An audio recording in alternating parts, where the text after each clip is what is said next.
નમસ્કાર મિત્રો, હું છું આપનો મિત્ર બાલુભાઈ જાડેજા અને જમાવટ ટીવીમાં આપ સૌ મિત્રોનું હાર્દિક સ્વાગત છે. મિત્રો, આજે વાત આપણે ઠંડીની કરીશું, પવનની ગતિની વાત કરીશું, સાથે ઝાકળની વાત કરીશું અને આવનારા દિવસોમાં જે WD એટલે કે વેસ્ટર્ન ડિસ્ટમ્બર આવવાના છે તેની પણ વાત કરીશું અને એ ગુજરાત ઉપર શું અસર કરવાના છે તેની પણ આ વિડીયોમાં આપણે વાત કરીશું. તો વિડીયો પૂરો જોજો અને જેટલા પણ નવા મિત્રો જોડાઓ તે ચેનલને સબસ્ક્રાઇબ કરી બેલ આઇકન ઓન જરૂરથી કરી લેજો. વિડીયોને વધુમાં વધુ શેર કરજો. આ ચેનલ માત્ર આપણો ખેડૂતો માટે છે, તો ખેડૂતો માટે જ ખેડૂતોને લગતી માહિતી લઈ અને આપણે આવતા હોઈએ છીએ.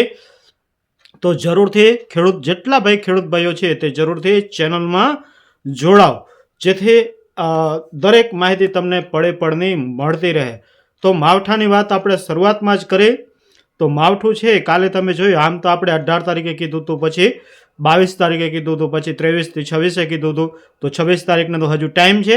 આજે 23 તારીખ થઈ છે. માવઠું ઓલરેડી કચ્છના ઘણા બધા વિસ્તારોમાં થયું છે. ખાસ કરીને આપણે લખપત તાલુકાના લગભગ ગામડાઓમાં માવઠું જોવા મળ્યું છે. ક્યાંય થોડું, ક્યાંય વધારે, ક્યાંય એનાથી વધારે આ રીતનું માવઠું જોવા મળ્યું છે. ઉત્તર ગુજરાતના મહેસાણાના આજુબાજુ માવઠું જોવા મળ્યું છે.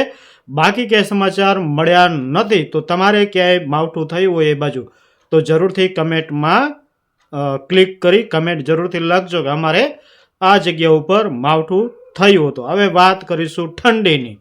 તો ઠંડી છે, આપણે આમ તો ઘણા ટાઈમથી કહી રહ્યા છીએ કે ઠંડીનો એક રાઉન્ડ છે એ હજુ ભારે રાઉન્ડ આવે તેવી શક્યતાઓ છે.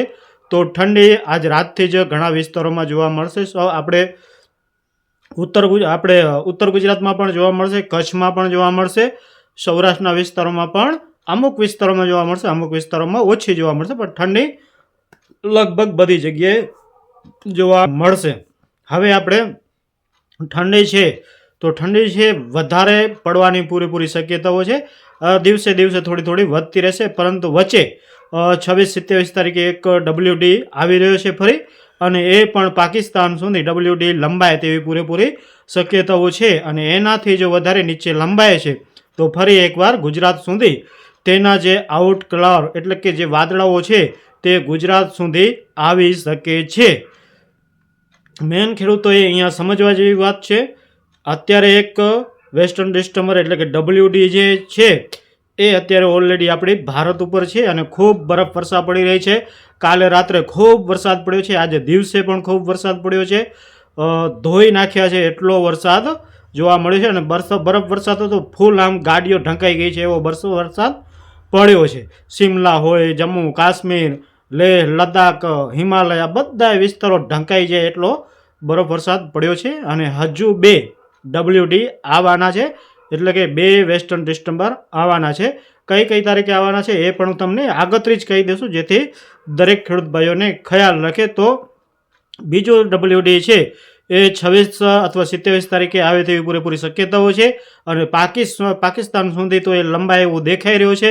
જો એનાથી પણ હેઠું આવશે તો ફરી ગુજરાતને એકવાર અસર કરવાની શક્યતાઓ રહેશે. તો આની માહિતી આપણે આપતા રહીશું, ક્યાંય એવું લાગશે તો જરૂરથી જણાવતા રહીશું. બીજું વેસ્ટર્ન ડિસ્ટમ્બર છે એ તારીખ 4 અથવા 5 તારીખે આવે તેવી પૂરેપૂરી સંભાવનાઓ છે.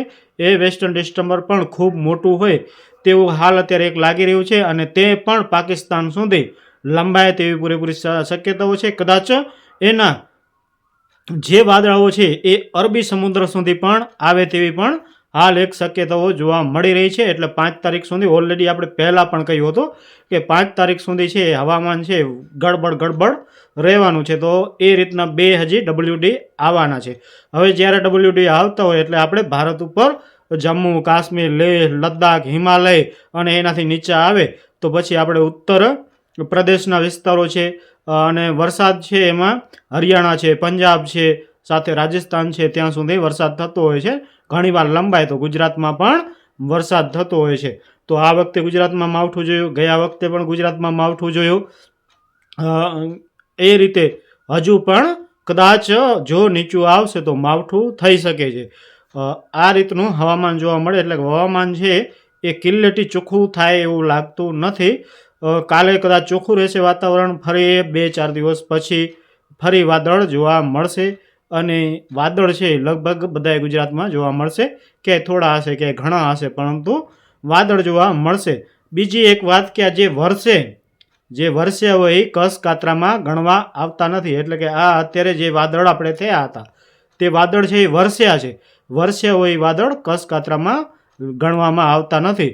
તો ખાસ એ પણ ખેડૂતોએ ધ્યાન દેવું. ઘણા ખેડૂત ભાઈઓ કસ કાતરા લખતા હોય તો જે વાદળ વરસી જાય એને કસ કાતરામાં ગણતરી કરવામાં આવતી નથી.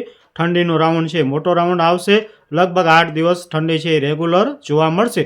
પરંતુ આ બરફના આપણે 2 વેસ્ટર્ન ડિસેમ્બર જતા રહેશે એના પછી પણ 10 દિવસ તો ઓછામાં ઓછી ઠંડી પડે તેવી હાલ એક શક્યતાઓ દેખાઈ રહી છે. ઓલ ઓવર જોઈએ તો મહિનો લગભગ એમ કહેવાય કે એન્ડ અથવા તો અડધો મહિના જતો રહે ત્યાં સુધી ઠંડી લગાતાર એટલે કે જોવા મળે એવી શક્યતાઓ છે. તો ઓલ ઓવર જોઈએ તો ઠંડી પણ આવવાની છે, વાદળછાયું વાતાવરણ પણ થવાનું છે અને ઝાકળ પણ આવવાની છે. ભલે પવન પૂર્વનું લાગતું હોય કે ઉત્તરનું લાગતું હોય કે પછી દક્ષિણ અને પૂર્વ એટલે કે ઈશાન ખૂણાનું લાગતું હોય, ઝાકળ આવે તેની પૂરેપૂરી શક્યતાઓ છે. એનું કારણ છે પાકિસ્તાનમાં પણ વરસાદ થયો છે, અફઘાનિસ્તાનમાં પણ વરસાદ થયો, ત્યાં પણ ભારે વરસાદ થયો છે, રાજસ્થાનમાં પણ ભારે વરસાદ થયો છે, કચ્છના પણ જે વિસ્તારોમાં થયા ત્યાં સારો વરસાદ પડ્યો છે એટલે કે સારા ઝાપટાઓ પડ્યા છે. સાથે ઉત્તર પ્રદેશમાં જોરદાર વરસાદ પડ્યો છે. એટલે આપણાથી જેટલા પણ ઉત્તરના વિસ્તારો છે, ઉપરના વિસ્તારો, એ બધી જગ્યા ઉપર ધોધમાર વરસાદ પડ્યો છે. ચોમાસે વરસાદ પડે એવો વરસાદ પડ્યો છે અને સાથે સાથે હિમવર્ષા પણ ખૂબ થઈ રહી છે, જોરદાર હિમવર્ષા થઈ રહી છે. તો જ્યારે પણ આપણું હવામાન છે એ ક્લિયર થશે એટલે આપણે પૂર્વ અને ઉત્તરના પવનો આવશે અને એ શીત લહેરો છે એ દિવસ દરમિયાન પણ ઠંડીનો અહેસાસ કરાવે તેવી શક્યતાઓ છે. રાત્રે તો ખૂબ ઠંડી પડવાની છે. હવે તાપમાનની આપણે વાત કરીએ તો હવે દિવસનું તાપમાન છે આમ જોઈએ તો દિવસે તાપમાન છે એ ઊંચું જ રહેવાનું છે. હવે તાપમાન દિવસનું નીચું ના થાય, પરંતુ નીચું તાપમાન આપણને ટાઢ પડે તો એ માત્ર ને માત્ર શીત લહેરોના હિસાબે દિવસે ઠંડીનો અહેસાસ થતો હોય છે. બાકી તડકો છે, તાપમાન છે એ હંમેશા ઊંચું જ રહેતું હોય છે. તો આ પણ એક જોવા જેવી વસ્તુ છે. એટલે ઘણું બધાને એમ થાય કે તાપ છે અને ઠંડી કેમ પડે છે. ઠંડી છે એ માત્ર જે શીત લહેરો આવે છે એટલે કે ઠંડા પવનો આવે એના કારણે દિવસે ઠંડીનો અહેસાસ થતો હોય છે. આજે દિવસ સવારમાં તો ઠંડા પવનો પણ બહુ જોવા મળે. તો તમારા વિસ્તારમાં હવામાન કેવું છે, તમારે માવઠું થયું છે કે નહીં તે જરૂરથી જણાવજો. આ માહિતી તમને કેવી લાગી તે પણ જરૂરથી જણાવજો. કમેન્ટ કરવાનું ભૂલતા નહીં. લાઈક કરવામાં શરમ ન રાખતા, શેર કરવામાં પણ શરમ ન રાખતા અને ચેનલને સબસ્ક્રાઈબ પણ જરૂરથી કરજો. તો ફરી મળશું નવી અપડેટ સાથે નવા વિડીયોમાં. ત્યાં સુધી દરેક ખેડૂત ભાઈઓને જય માતાજી, વંદે માતરમ, જય ભારત, જય જવાન, જય કિસાન. અને કદાચ આજે રાત્રે આપણે 9 વાગે લાઈવ પણ આવી શકીએ છીએ. તો લાઈવ આવશું તો લાઈવમાં પણ થોડી ઘણી વાર જરૂરથી વાતો કરીશું. ખાસ કરીને આપણે ઉનાળુ વાવેતર ક્યારે કરવું, કઈ તારીખ પછી વાવેતર કરવું. તો ઉનાળુ વાવેતર કરવું હોય તો અત્યારે હાલ ઉતાવળ બિલકુલ કરતા નહીં, કેમ કે ઠંડીનો રાઉન્ડ છે હજુ આવવાનો છે ઓલરેડી. તો ચાલો ફરી મળશું નવી અપડેટ સાથે નવા વિડીયોમાં.